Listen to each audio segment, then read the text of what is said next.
Hello friends, मैं हूं Girish Chaudhary. Grow पोर में आप सबका स्वागत है। तो इस ट्यूटोरियल में हम देखेंगे कि अगर हमें इमेजेस ऐड करनी है तो इमेजेस, स्टैटिक इमेजेस हम कैसे ऐड कर सकते हैं। चलिए देखते हैं। तो ये हमारा प्रोजेक्ट है जो हम बना रहे हैं। बेसिकली यहाँ पे सबसे पहले हम एक्टिवेट कर देते हैं। माई env/scripts/activate। तो बेसिकली हमारा प्रोजेक्ट एक्टिवेट हो गया। एक्टिवेट होने के बाद यहाँ पे जो ऐप है हमारी, फ्रंट नाम की ऐप हमने बनाई है। तो फ्रंट नाम के ऐप में स्टैटिक फोल्डर है। स्टैटिक में आप देख सकते हैं कि यहाँ पे हमने 3-4 चीज़ें CSS फोल्डर में डाली हुई हैं बूटस्ट्रैप। और अब हमें स्टैटिक फोल्डर में ही एक फोल्डर में बनाता हूँ इमेजेस का, ठीक है। यहाँ पे देखिए इमेजेस। 2 फोल्डर मैंने बना दिए। अब इस CSS का मुझे कोई काम नहीं है। तो अब इमेजेस है, आप नेट में से कहीं से भी ले सकते हो या आपके पास हो तो आप यूज़ कर सकते हो। बेसिकली यहाँ पे हम मैं डेस्कटॉप पे मैंने 3 इमेजेस स्टोर की हुई, तो यहीं पे मैं पेस्ट कर देता हूँ। तो बेसिकली यहाँ पे जाइए और राइट क्लिक एंड देखिए यहाँ पे अगर डायरेक्ट नहीं होता है तो आप प्रोजेक्ट फोल्डर में जाके यहाँ पे पेस्ट कर सकते हैं। यहाँ पे स्टैटिक एंड इमेजेस और पेस्ट, ठीक है। तो 3 इमेजेस यहाँ पे मैंने पेस्ट कर दिए। अब देखिए इसको हम कैसे एक्सेस कर सकते हैं। देखिए यहाँ पे इमेजेस आ गई है, ठीक है। अब हमारे HTML पेज में हम चलते हैं जो हमने टेम्पलेट्स में बनाया था। तो HTML होम टेम्पलेट्स में हम जाते हैं। देखिए यहाँ पे जो सारी चीज़ें हमने क्लासेस हमने कॉल किए थे वो सारी चीज़ें हैं। तो इसके नीचे हम ट्राई करते हैं एक HR टैग ऐड करके। HR is for horizontal line. तो यहाँ पे हम इमेज टैग कॉल करते हैं। देखिए यहाँ पे जेंगो HTML है, तो यहाँ पे HTML के टैग कॉल नहीं हो रहे हैं, इंटेलिजेंस नहीं हो रहे हैं। तो यहाँ पे जैसे मैंने कहा था कि यहाँ पे सिर्फ HTML आप सेलेक्ट कर लो तो यहाँ पे HTML कॉल होगा। HTML के टैग देखिए अभी कॉल हो रहा है, ठीक है। या फिर आप सिर्फ इमेज लिखोगे तो भी ये कॉल होगा। ये देखिए अपने आप टैग क्रिएट हो जाएगा। ये बेसिकली ईजी हो जाएगा रैपिड डेवलपमेंट के लिए।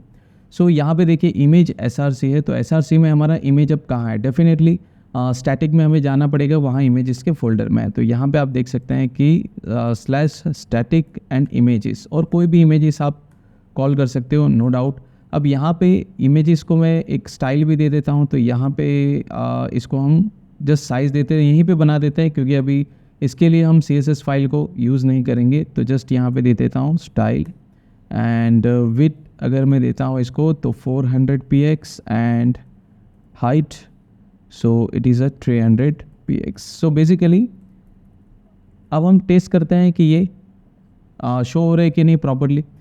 यहाँ पे डेफिनेटली रन करना है हमें। python manage.py and run server. Basically यहाँ पे हम प्रोजेक्ट रन कर रहे हैं। यहाँ पे हमारा प्रोजेक्ट रन हो गया है। कंट्रोल प्रेस करके आप लिंक पे जा सकते हैं। यहाँ पे हमने क्लिक किया तो ये हमारा साइट ओपन हो गया है। यहाँ पे देखिए इमेजेस जो हमने कॉल की थी ये यहाँ पे शो हो रही है। बेसिकली मे भी थोड़ा टाइम लेता है लोड होने के लिए अगर बड़ी साइज़ होगी तो, और अगर आपका PC स्लो होगा तो लिटिल बिट टाइम लेगा। अदरवाइज लोकल इमेजेस है तो ज़्यादा टाइम नहीं लेता है। बेसिकली इस तरह से आप लोकल इमेजेस को कॉल कर सकते हैं। रिमोट इमेजेस हैं तो वो भी आप डायरेक्ट URL पाथ लिख के कॉल कर सकते हैं। बेसिकली ये देखिए स्टैटिक्स में से ही हमने यहाँ पे इमेजेस कॉल की। तो आप कितनी भी इमेजेस हैं यहाँ पे आप कॉल कर सकते हैं। चलिए दूसरी इमेजेस हम कॉल करते हैं। यहाँ पे जस्ट इसको ही मैं नेचर 2 कर देता हूँ और नेचर, चलिए यहाँ पे 2 सेव किया और रिफ़्रेश करो। यहाँ पे हमने फाइल सेव करके रिफ़्रेश की है। तो वेट करते हैं कि आ रहा है कि देखिए नहीं आ रहा है तो प्रॉब्लम कुछ नहीं है, जस्ट रिस्टार्ट कीजिए एक बार सर्वर को। Ctrl+C करके मैं बाहर आता हूँ वापस। यहाँ पे जस्ट मिनट, ओके। तो यहाँ पे मैं बाहर आ गया हूँ, फिर से रन करता हूँ प्रोजेक्ट को। ऐसा होता है कभी कभी, जैसे मैंने पहले भी कहा था कि अगर ऐसा कुछ रिजल्ट ना आए, आपका कोड सही है तो आप ट्राई कीजिए, दोबारा रन करो तो वो अपने आप हो जाएगा सब। यहाँ पे मैं रिफ़्रेश करता हूँ। ये देखिए दूसरी इमेजेस भी यहाँ पे लोड हो रही है। चलिए तीसरी भी हम ट्राई करते हैं। यहाँ पे मैं इसी कोड को कॉपी कर लेता हूँ और तीसरी इमेजेस भी मैं यहाँ पे कॉल करता हूँ। सेव करके एक बार वापस फिर से ट्राई करता हूँ रिफ़्रेश करने की, ठीक है। ट्राई करते हैं रिफ़्रेश करने की। तो यहाँ पे देखिए रिफ़्रेश करते हैं तो टेस्ट करते हैं कि आ रहा है कि नहीं आ रहा है। तो डेफिनेटली यहाँ पे स्टैटिक कंटेंट के लिए हमें बाहर निकल के वापस रन करना पड़ेगा।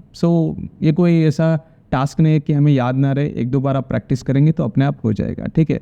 यहाँ पे हम इसको रिफ़्रेश करते हैं। बार बार हमको पेज नया ओपन करने की ज़रूरत नहीं है, जस्ट रिफ्रेश इट, तो आराम से आपको जो चेंजेस है वो दिखेंगे। सो इस तरह से हम स्टैटिक इमेजेस को कॉल कर सकते हैं। नेक्स्ट इमेजेस में हम ये देखेंगे कि यहाँ पे जो हमने स्टैटिक वर्ड यूज़ किया है, देखिए यहाँ पे बार बार हम पेरेंट डायरेक्टरी पे जा रहे हैं और स्टैटिक इनबिल्ट है जेंगो के स्ट्रक्चर्स में।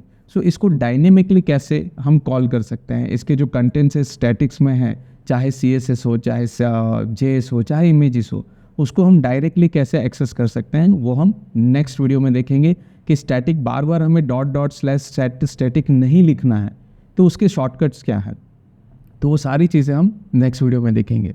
सो मेरा वीडियो पसंद आया है तो लाइक कीजिए, शेयर कीजिए, ज़्यादा से ज़्यादा सब्सक्राइब कीजिए ताकि आपको भी फ़ायदा मिले, दूसरों को भी फ़ायदा मिले और डेफिनेटली मुझे भी फ़ायदा मिले।